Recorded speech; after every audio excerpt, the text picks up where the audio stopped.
ጓደኛዬ መቅሉባ እንዴት እንደሚሰራ አስተምራኛለች። ላሳያችሁ። የተጠቀመቻቸው ነገሮች ሽንኩርት፣ ኤግፕላንት፣ ድንች፣ ቲማቲም፣ የፈረንጅ ቃሪያ፣ ካሮት፣ የድንብላል ቅጠል፣ ፎሰሊያ፣ ሎሚ፣ ዝንጅብል፣ ዶሮ እና ሩዝ።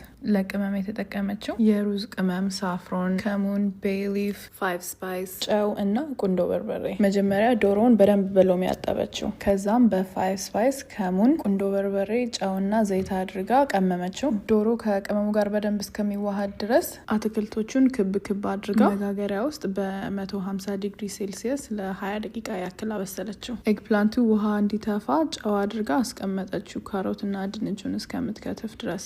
ከዛም መጋገሪያ ውስጥ ከተትናቸው። እስከዛ ድረስ የፈረንጅ ቃሪያውንና ሽንኩርቱን ክብ ክብ አድርጋ ከተፈችው። ቲማቲሙንም እንደዛ። ፎሰሊያውን መሀል ላይ አንዴ ብቻ ነው የቆረጠችው። መጋገሪያ ውስጥ ያለው እስኪበስል ድረስ ዶሮውን መጀመሪያ መጥበስ ጀመረች። የቀሩትን አትክልቶችም መጋገሪያ ውስጥ ከታ አበሰለቻቸው። ሩዝ ወደ ማጠብ ነው የቀጠለችው። ሩዙን በቀዝቃዛ ውሃ በደንብ ካጠበችው በኋላ በ5 ስፓይስ እና በቁንዶ በርበሬ ቀመመችው። እስከዛ ድረስ ዶሮ በስሏል። አትክልቱን ወደ መደራረብ ቀጠለች። ከዛም መጨረሻ ላይ ሩዙን እና የፈላ ውሃ፣ የሩዝ ቅመም፣ ዝንጅብል፣ ድንብላል ቅጠል፣ ጨውና ቤሊፍ ሳፍሮንንም ከላይ አድርጋ አበሰለችው። ይህንን ድስት ለመገልበጥ 2 ሰው ነው ያስፈለገው። በጣም ከባድ ነበረ፣ ግን በጣም ቆንጆ ነው የሆነው። ቴንክ ዩ ዩስራ።